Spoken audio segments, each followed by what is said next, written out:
لوگوں سن لو، جو جوان جوانی میں توبہ کرے وہ اللہ کا حبیب ہے۔ اور ایک روایت میں آتا ہے 1000 بوڑھے کے توبہ کرنے سے اللہ کو ایک جوان کی توبہ زیادہ محبوب ہے۔ اور جب کوئی جوان جوانی میں توبہ کرتا ہے اللہ کا عرش بھی خوشی میں جھوم اٹھتا ہے۔ جوانی کی توبہ اللہ کو بہت زیادہ پسند ہے۔ وہ جوان جس کی جوانی اللہ کی عبادت میں گزری۔ جوانی مستی کا نام نہیں ہے، جوانی آوارگی کا نام نہیں ہے، خواہشات کی تکمیل کا نام جوانی نہیں ہے، موڑوں اور چوکوں پہ کھڑا ہونے کا نام جوانی نہیں ہے، مصلی پہ بیٹھ کے رب کے حضور آنسو بہانے کا نام جوانی۔ ایک روایت میں آتا ہے کہ تمہارے بہتر جوان وہ ہیں جو بوڑھوں کی مشابہت اختیار کریں، اور بدترین بوڑھے وہ ہیں جو جوانوں کی مشابہت اختیار کریں۔ تو بہترین جوان یہ ہے کہ جو جوانی میں بڑھاپے جیسا ہو، بوڑھوں جیسے انداز اور اطوار اور عادتیں اپنائے، اچھے اخلاق اور اچھا انداز، اور مصلی کو لازم پکڑے۔ وشاب نشأ فی عبادت اللہ، وہ جوان جس کی جوانی اللہ کی عبادت میں گزری۔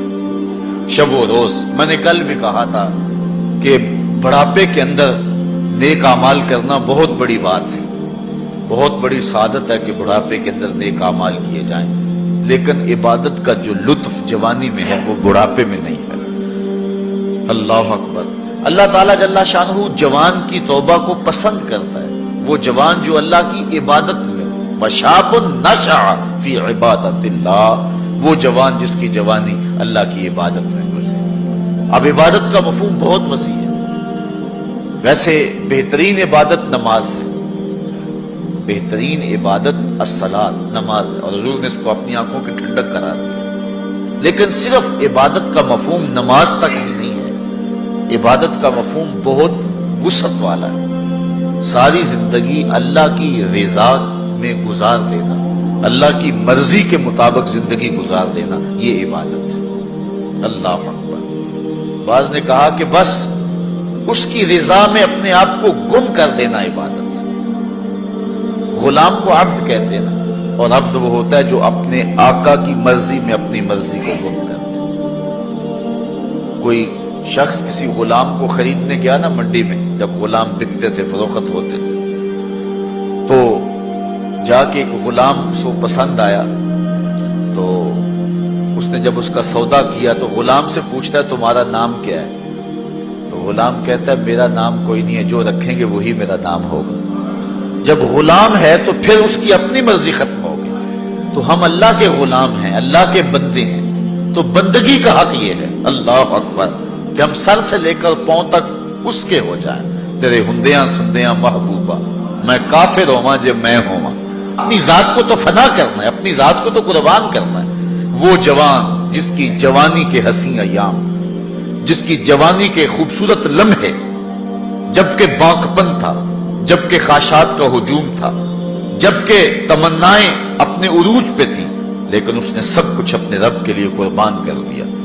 سحری کے وقت اٹھ کے مصلی بچھایا اور آنسو بہائے، اور اللہ کے حضور عبادت کرتے ہوئے اپنی رات کو بسر کیا۔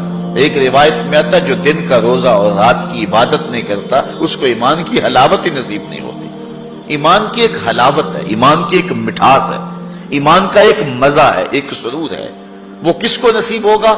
جو دن روزے سے گزارے گا اور رات مصلی پہ گزارے گا، اپنی آنکھوں پر حیا کے پہرے بٹھائے گا، اپنی سوچوں کی پاکیزگی کا سامان کرے گا۔ ورنہ جوانی آئی اور گزر گئی، اور اپنا قیمتی وقت ہم نے برباد کر دیا۔ جس طرح ہر چیز کا بانکپن جوانی میں ہوتا ہے، عبادت کا جو سرور اور عبادت کی جو لذت جوانی میں نصیب ہوتی ہے، وہ زندگی کے کسی اور ایام میں نصیب نہیں ہوتی۔ اس لیے حضور نے ارشاد فرمایا کہ وہ جوان وشاب نشأ فی عبادت اللہ، وہ جوان جس کی جوانی اللہ کی عبادت میں گزری، جب قیامت کے دن کوئی سایہ نہیں ہوگا، اللہ اس جوان کو اپنے عرش کا ٹھنڈا سایہ نصیب فرمائے۔ تیسرا شخص جو عرش الہی کا سایہ پائے گا، وَرَجُلٌ قَلْبُهُ مُعَلَّقٌ فِي الْمَسَاجِدِ، وہ آدمی جس کا دل مسجدوں کے ساتھ لٹکا ہوا ہے، مسجد کے ساتھ وابستہ ہے، ایک نماز پڑھتا ہے تو دوسری نماز کے انتظار میں بیٹھ جاتا ہے۔ حضرت عبداللہ ابن مسعود رضی اللہ تعالی عنہ رہتے ہی مسجد میں تھے، مسجد کی کچھ لوگ میخیں ہوتی ہیں، حضور فرمایا کچھ لوگ مسجدوں کی میخیں ہوتی ہیں، جب بھی دیکھو مسجد میں ملیں گے، ڈھونڈو تو مسجد میں ملیں گے، جب بھی فارغ ٹائم ملا جو فوراً مسجد میں آ گئے۔ فرمایا اگر وہ بیمار پڑ جائیں اور مسجد کی حاضری سے قاصر ہو جائیں تو اللہ کے کچھ فرشتے ہیں جو ان کا حال پوچھنے کے لیے ان کے گھروں میں جاتے ہیں، ان کی تیمارداری کے لیے جاتے ہیں۔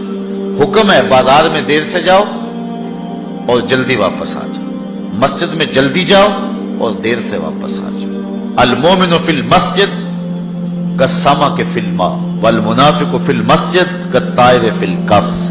مومن مسجد میں اس طرح ہوتا ہے جس طرح پانی کے اندر مچھلی ہوتی ہے، اور منافق مسجد میں اس طرح ہوتا ہے جس طرح پنجرے کے اندر پرندہ پھنسا ہوا ہوتا ہے، کبھی مجبوراً آنا پڑ گیا تو جس طرح پھڑ پھڑا رہا ہے کہ بہت جلدی نکلنا ملے مجھے، اس طرح منافق کا جی مسجد میں نہیں لگتا۔ مسجد میں جلدی آؤ اور دیر سے واپس جاؤ، لیکن ہم نے اپنے طرز زندگی کو الٹ بنا لیا ہوا ہے۔ بازار میں آدھے گھنٹے کے لیے جائیں تو 5 گھنٹے لگ جاتے ہیں، مسجد میں جاتے ہیں ہم صرف آخری وقت میں اور کوشش کرتے ہیں کہ سب سے پہلے واپس آ جائیں۔ مجھے ویسے بڑی حیرت ہوتی ہے جب نماز ختم ہو یا جمعۃ المبارک یا کوئی اور ایسا، تو جو دروازے کے اوپر رش ہوتا ہے ہر بندے کی کوشش ہوتی ہے کہ میں جلدی نکل جاؤں، حالانکہ جتنی دیر تک مسجد میں بیٹھیں گے، جتنی دیر تک مسجد میں رکیں گے، اتنی برکتیں اترتی رہیں گی۔ بہترین لمحے وہی ہیں جو اللہ کے گھر میں گزر گئے۔ خیر الاماکن، بہترین جگہیں اللہ کے گھر ہیں۔ مسجد کی آبادی اور مسجد کی ستھرائی اور صفائی اور مسجد کی تعمیر و تزئین کے لیے جو لوگ وابستہ ہوتے ہیں بہت بابرکت لوگ ہیں۔ حضور نے فرمایا من بنا للہ مسجدا بنى اللہ لہ بیتا فی الجنہ، جس نے اللہ کی مسجد بنائی اللہ اس کے لیے جنت میں گھر بنا دیتا ہے۔ کتنی بڑی سعادت ہے اس شخص کے لیے جو اللہ کے گھر کو تعمیر کرتا ہے۔ لیکن صرف تعمیر ہی کافی نہیں، اس کی آبادی رنگ و روغن اور رنگوں کے مختلف انداز کے فانوسوں سے نہیں ہے، مسجد کی آبادی نمازیوں سے ہے۔ نمازی ہوں گے مسجد آباد ہوگی۔ مسجد تو بنا دی شب بھر میں ایمان کی حرارت والوں نے، من اپنا پرانا پاپی تھا برسوں میں نمازی بن نہ سکا۔ جو مسجدوں کو آباد رکھتے ہیں، جن کے دل مسجد کے ساتھ لگے رہتے ہیں۔ ایک بوڑھی خاتون تھی، وہ مسجد نبوی میں صفائی کیا کرتی تھی۔ یہ ہم نے بھی بچپن میں دیکھا ہے کہ بوڑھی عورتیں مسجدوں میں آ کے جھاڑو دیا کرتی تھی۔ اب تو وہ تصور ہی ختم ہو گیا اور اب ہم یہ چیز نہیں دیکھتے ہیں۔ وہ ایک زمانہ تھا کہ سنِ کہولت کو پہنچی ہوئی عورتیں، ظاہر ان سے پردے کے حکام بھی ساقط ہو جاتے، تو ایسی عورتیں عموماً جب صبح مساجد سے بچے پڑھ کے چلے جاتے تھے تو وہ مسجدوں میں آتی تھی، اور ہم نے اپنی آنکھوں سے دیکھا ہے کہ وہ مسجدوں کی صفائی ستھرائی کیا کرتے تھے۔ نمازی بھی آتے تھے، وہ کوشش کرتے تھے، کچھ لوگ پہلے آ جاتے تھے کہ مسجد کی صفائی کریں، کچھ لوگ ویسے کوئی تنکا پڑا اس کو اٹھا کر کے کوئی نہ کوئی ذمہ داری لے لیتے تھے۔ یہ مسجدوں کے اندر جو اب خادم رکھے گئے ہیں، اس کو ہم جو تنخواہ دیتے ہیں وہ ہمارا حصہ تو پڑ گیا اس کے اندر، لیکن آج خود بھی اگر کبھی مسجد کی صفائی کا اہتمام کریں اور انتظام کریں تو یہ ایک ایسی چیز ہے جس سے دل ستھرے ہوتے ہیں۔ جو اللہ کے گھر کو صاف کرتا ہے اللہ اس کے دل کو صاف کر دیتا ہے۔ تو وہ بوڑھی خاتون تھی، مسجد نبوی میں آتی تھی اور مسجد نبوی کی صفائی کرتی تھی۔ ایک دن حضور نے فرمایا کتنے دن ہو گئے ہیں میں اس بوڑھی خاتون کو دیکھ نہیں رہا۔ صحابہ نے عرض کی حضور وہ تو فوت ہو گئی ہے۔ تو فرمایا کہ تم نے مجھے بتایا نہیں؟ عرض کی حضور آپ مصروف ہیں کار نبوت میں، ہم نے سوچا کہ ایک عام سی خاتون ہے، ہم نے اس کا جنازہ پڑھا اور اس کی تدفین کر دی اور آپ کو نہیں بتایا۔ حضور فرمایا تم نے اس کو عام سمجھا ہے جو اللہ کے گھر کی صفائی کیا کرتی تھی؟ فرمایا مجھے بتاؤ اس کی قبر کہاں ہے؟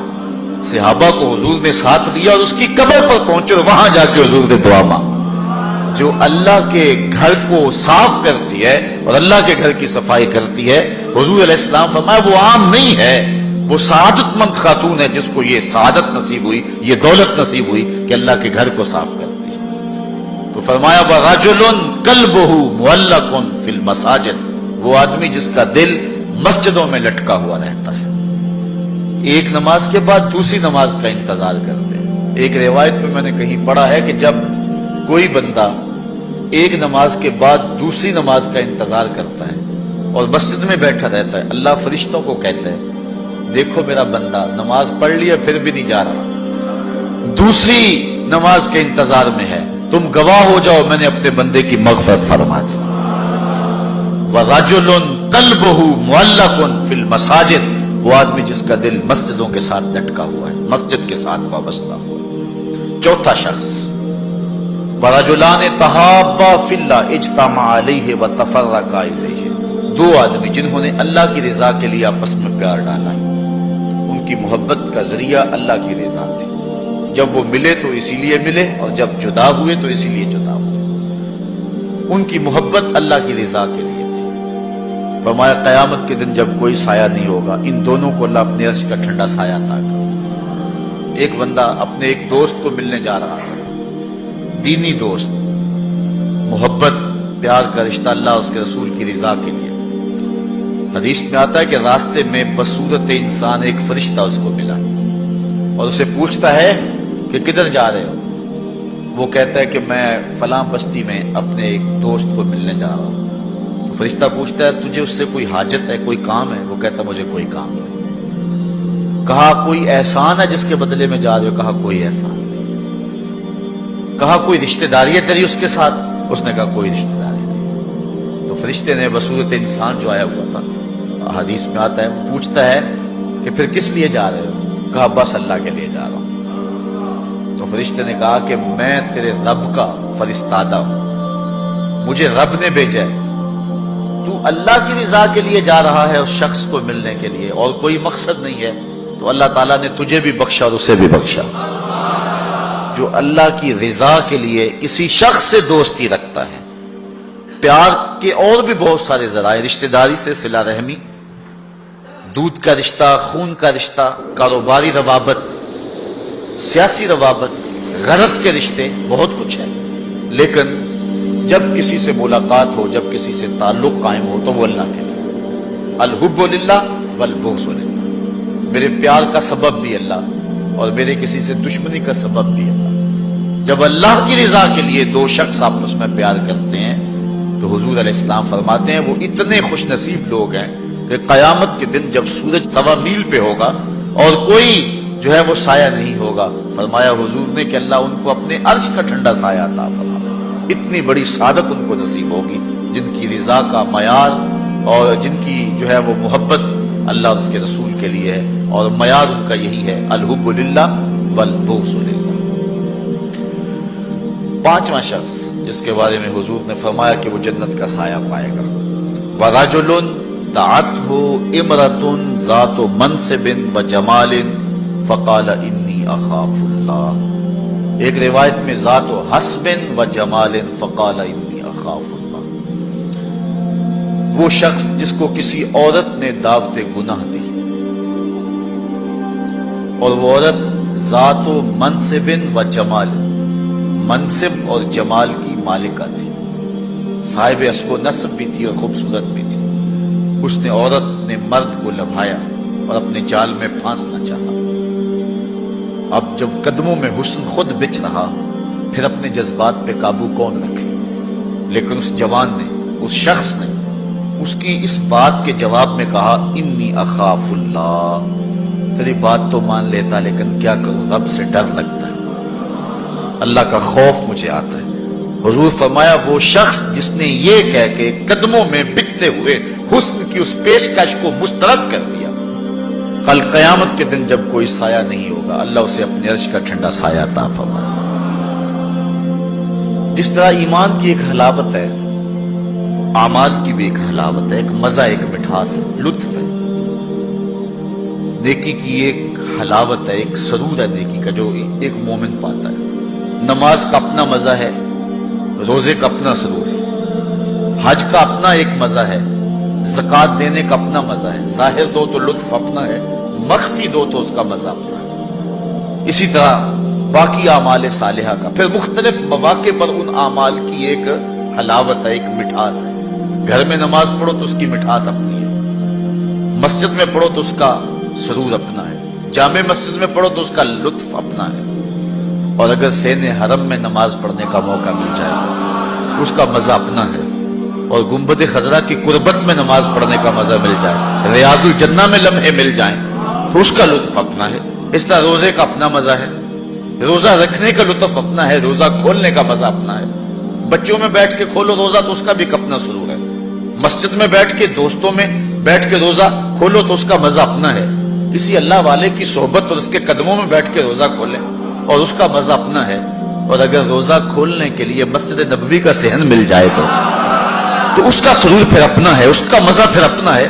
ہر عمل کا ایک لطف ہے، ہر عمل کی ایک حلاوت ہے، اور وہ حلاوت بندہ اتنی دیر تک اس سے متمتع نہیں ہو سکتا، اس سے فائدہ نہیں حاصل کر سکتا، اور وہ ایمان کی حلاوت اور لذت پا نہیں سکتا جب تک اس کی نظر پاک نہیں ہوتی۔ اگر کوئی بندہ چاہتا ہے کہ میرے باطن میں انوار چمکے تو رزق حلال کا اہتمام کرے، ورنہ سینہ روشن نہیں ہو سکتا، جو مرضی کر لے۔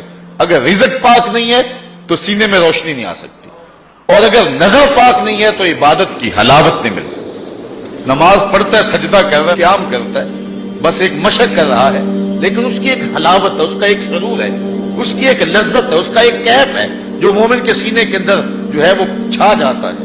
ذکر کا ایک مزہ ہے نا، اس مزے کو حضرت سلطان باہو کہتے ہیں نا، اندر بوٹی مشک مچایا اتے جان پھلن تے آئی ہوں، پھر وہ کیفیت بنتی ہے کہ نہیں بنتی ہے؟ تو وہ سرور بندے کو نہیں ملتا جب تک اس کی نظر پاک نہیں ہوتی۔ اگر نظر بگڑ جائے تو من سننا ہو جاتا ہے، اندر کچھ نہیں رہتا، اور پھر اگر انسان زنا جیسی بری خصلت میں مبتلا ہو جائے تو پھر اس کے پلے کیا رہے گا؟ اللہ تعالیٰ نے فرمایا کہ کرنا تو دور کی بات ہے، لا تقربوا الزنا، اس بری خصلت کے قریب بھی نہ جانا۔ اس لیے مبادیات سے بھی روک دیا گیا، مبادیات سے بھی منع کر دیا گیا۔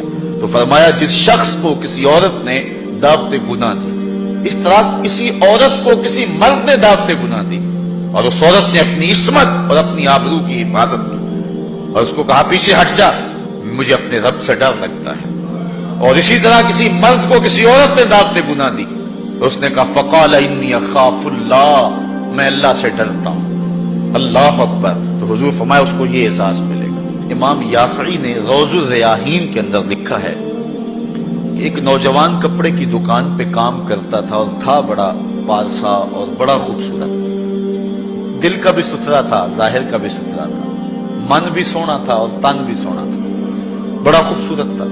ایک عورت خریداری کے لیے آئی، اس کا دل فریفتہ ہو گیا، اور اس نے ایک ترکیب سوچی اور دوبارہ آئی تو بہت زیادہ کپڑا خرید لیا، اور مال کے دکان سے کہنے لگی کہ میری گٹھڑی بھاری ہو گئی ہے، اس نوجوان کو کہو کہ میرے گھر چھوڑ آئے۔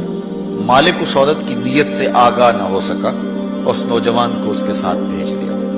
جب وہ گھر میں داخل ہوئی، نوجوان کو گھر میں لے گئی، باہر سے دروازہ مقفل کر دیا اور اس کو دعوت گناہ دی۔ اس نے کہا انی اخاف اللہ، میں تیری بات نہیں مان سکتا۔ اس نے کہا کہ آج تجھے میری بات ماننا ہی پڑے گی۔ حیا سوز لباس بھی اتار پھینکا اور اس کو دعوت گناہ دینے لگا۔ یہ شیطان کا انتہائی سخت جال ہے، اس جال میں اس نے بڑے بڑے لوگوں کو پھانس لیا۔ اب اس نوجوان کو وہ ورغلاتی ہے، کوشش کرتی ہے، لیکن نوجوان ہے کہ اپنی نظروں پر پہرے بٹھائے، آنکھیں بند کر لیتا۔ اس نے بڑے ہیلے کیے، بڑے جتن کیے، لیکن وہ نوجوان صرف سونا ہی نہیں تھا، اللہ کا ولی بھی تھا۔ اس نے بہت جال پھینکے، لیکن نور کو رسیوں میں جکڑا نہیں جا سکتا۔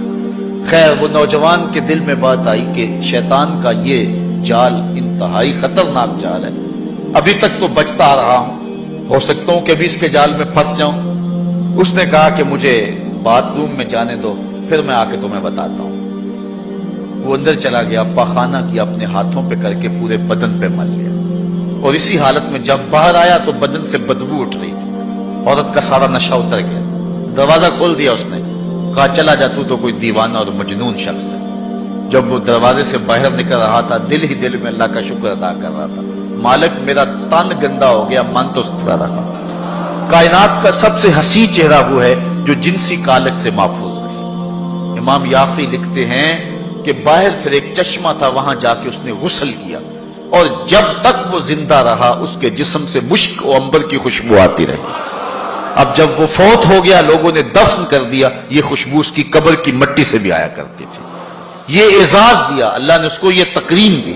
بعض روایت میں اس کا نام مغیرہ بتایا گیا ہے کہ لوگوں نے اس کا نام مغیرہ مشکی رکھ دیا، کہ وہ مغیرہ جس کے بدن سے خوشبو آتی۔ تو فرمایا وہ شخص جس کو کسی عورت نے دعوت گناہ دی، اور اس نے یہ کہہ کے قدموں میں بچھتے ہوئے حسن کی پیشکش کو ٹھکرا دیا. فرمایا کل قیامت کے دن جب کوئی سایہ نہیں ہوگا اللہ اس جوان کو اپنی عرش کا ٹھنڈا سایہ نصیب فرمائے. چھٹا شخص جس کے بارے میں حضور نے یہ وعدہ دیا وَرَجُلٌ تَصَدَّقَ بِصَدَقَةٍ فَأَخْفَاهَا حَتَّى لَا تَعْلَمَ شِمَالُهُ مَا تُنْفِقُ يَمِينُهُ. وہ شخص جس نے صدقہ کیا اور اتنا خفیہ کیا کہ جو دائیں ہاتھ نے کیا بائیں کو اس کی خبر نہیں ہوئی. اتنا مخفی انداز سے صدقہ کیا، خیرات کی. پرانے زمانے کے اندر بزرگ چاندی یا سونا کسی کپڑے میں باندھ کر کے کسی کے گھر میں چھوڑ آیا کرتے تھے، کسی کے گھر میں پھینک آیا کرتے تھے، یا کسی نابینے کو دے دیتے تھے، کلام نہیں اس سے کرتے تھے تاکہ ہم ظاہر نہ ہو، ہمارا نام بھی ظاہر نہ ہو. کھلا صدقہ کرنا اس کی ممانعت نہیں ہے، اس کا بھی اجر ہے اگر ریاکاری کی نیت دل کے کسی گوشے میں نہ ہو. لیکن یہ بات ذہن میں رکھیں کہ ریاکاری کی چالیں بہت باریک ہیں، بہت باریک. براہیمی نظر لیکن بڑی مشکل سے ملتی ہے. ہوس چھپ چھپ کے سینوں میں بنا لیتی ہے تصویر.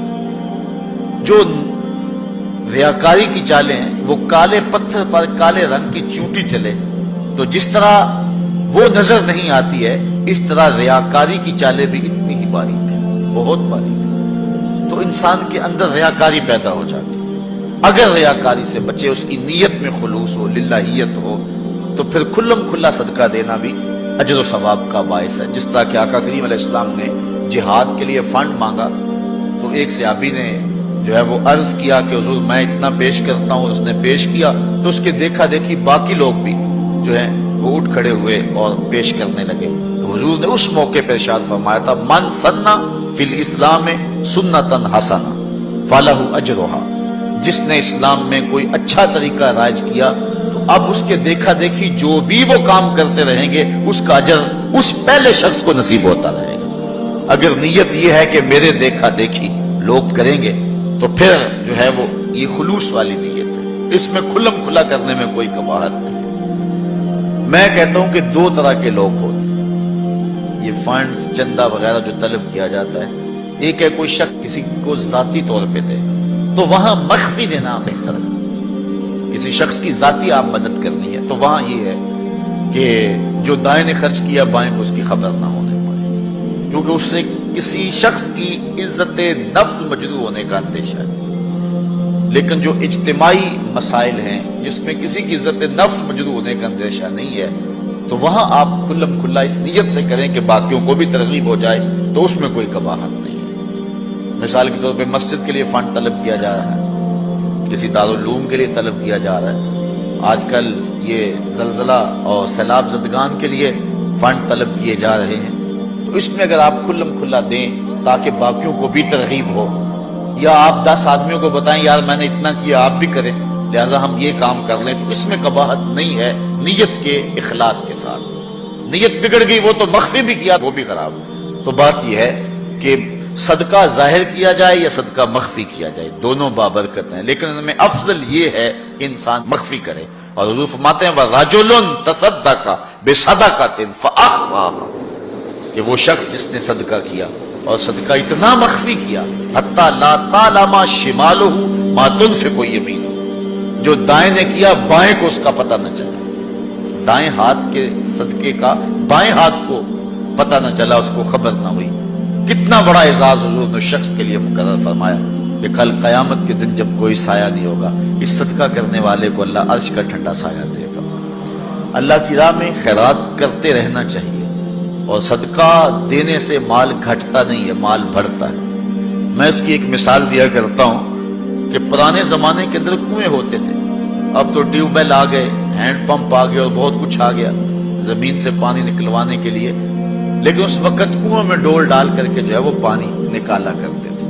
جب جدید آلات آ گئے تو کنویں کی ضرورت ختم ہو گئی اور لوگوں نے یہاں سے پانی لینا شروع کر دیا، چونکہ وہاں پانی حاصل کرنے کے لیے دقت زیادہ برداشت کرنا پڑتی ہے. اب وہ کنویں کہیں کہیں آپ کو مل جائیں گے، مختلف دیہاتوں میں بستیوں میں آپ جائیں تو پرانے کنویں جو ہے وہ کہیں کہیں موجود ہیں، لیکن ان میں جھانک کر کے دیکھیں کہ ان کا پانی بہت نیچے چلا گیا اور بہت کم پڑ گیا.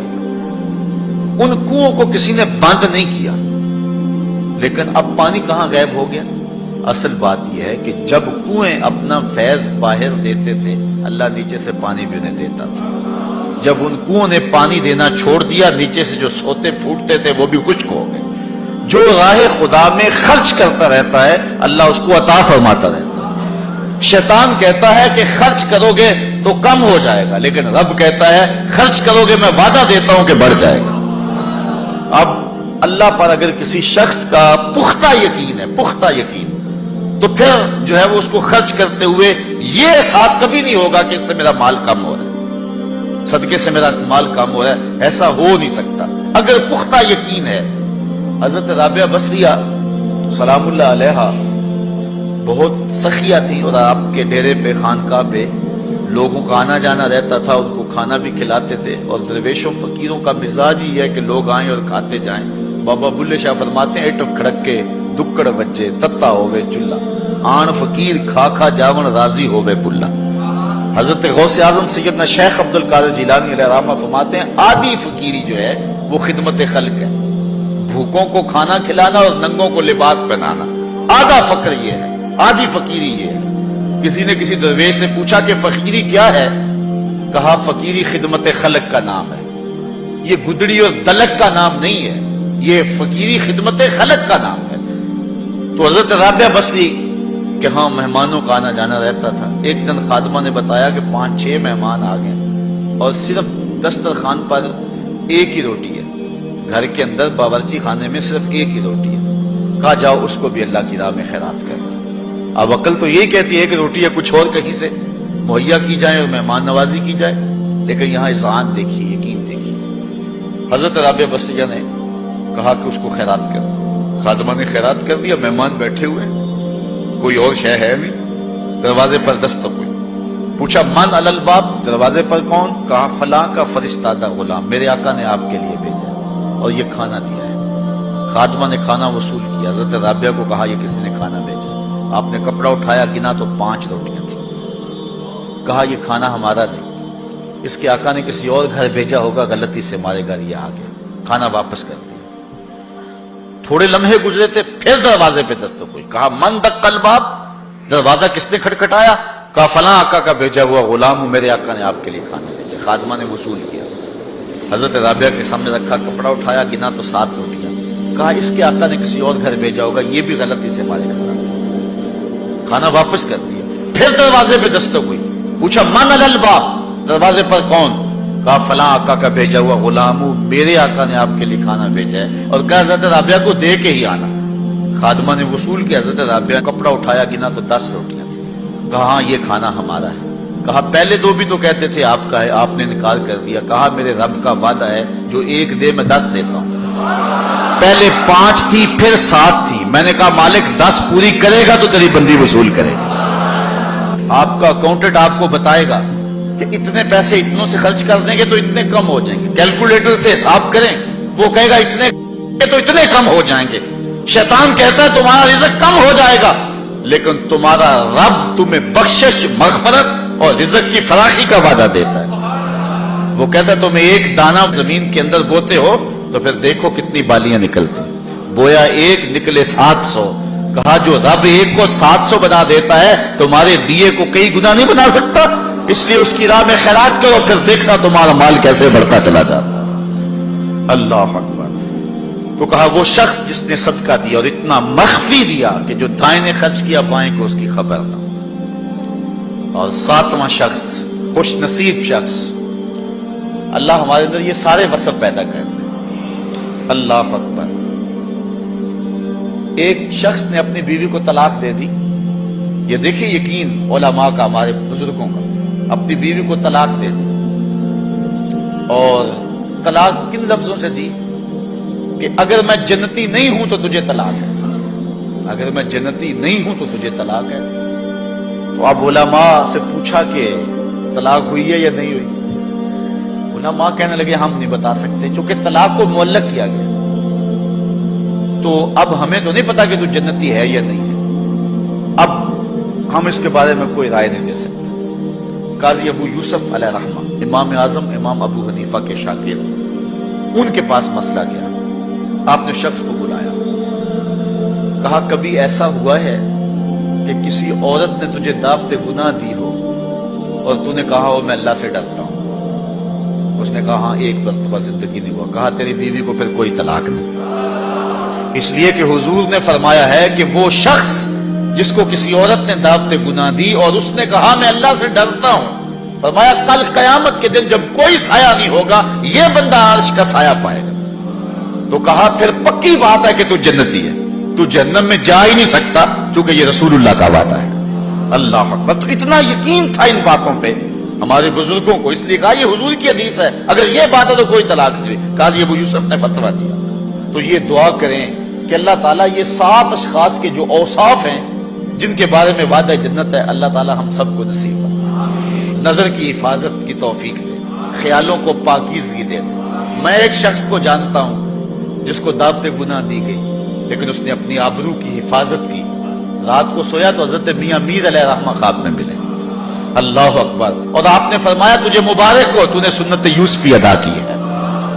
کیسا حسن تھا، کیسا جمال تھا جناب یوسف کا، لیکن آپ دیکھیے قرآن پڑھیے، سورہ یوسف اٹھائی، ایسے تو مرتبے نہیں ملے، کیسے کمال ہیں ان لوگوں کے، اپنی آرزوؤں پر کیسے پہرے بٹھائے ہیں اور کس طرح اپنی خواہشات کے آگے بند باندھے ان لوگوں نے، جب 7 دروازے مکفل کر دیے اور حضرت یوسف علیہ السلام کو زلیخا کہتی ہے تلک، اب تو آ جاؤ نا، اب تو کوئی نہیں دیکھ رہا، اور موٹا کپڑا ڈال دیا اس بت کے اوپر جو وہاں اس نے اپنے کمرے میں رکھا ہوا تھا۔ حضرت یوسف علیہ السلام بولے کالا معاذ اللہ، تو موٹا کپڑا ڈال کے اپنے خدا سے چھپ گئی ہے، میرا خدا تو 7ویں کوٹڑی میں بھی دیکھ رہا۔ اور پھر اتنی روشنی برسی، اتنے اجالے برسے، گناہ کیا، گناہ کا تصور بھی محال ہو۔ تو 7واں شخص جس کے بارے میں حضور نے فرمایا وَرَجُلٌ ذَكَرَ اللَّهَ خَالِيًا فَفَاضَتْ عَيْنَاهُ، وہ شخص جس نے تنہائی میں اللہ کا ذکر کیا، کوئی دیکھنے والا نہیں تھا، ریا کا شائبہ بھی نہیں تھا، تنہا بیٹھا ہوا تھا، سحری کا وقت تھا، مصلی بچھا ہوا تھا اور وہ اللہ کا ذکر کرنے لگا۔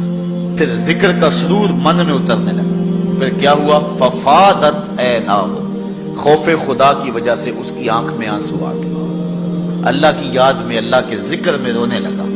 حضور فرمایا کل قیامت کے دن جب کوئی سایہ نہیں ہوگا، اس ذاکر کو اللہ اپنے عرش کا ٹھنڈا سایہ نصیب فرمائے۔ اٹھتے بیٹھتے چلتے پھرتے تنہائی میں، خلوت میں، جلوت میں اللہ کے ذکر سے اپنا تعلق جوڑیے۔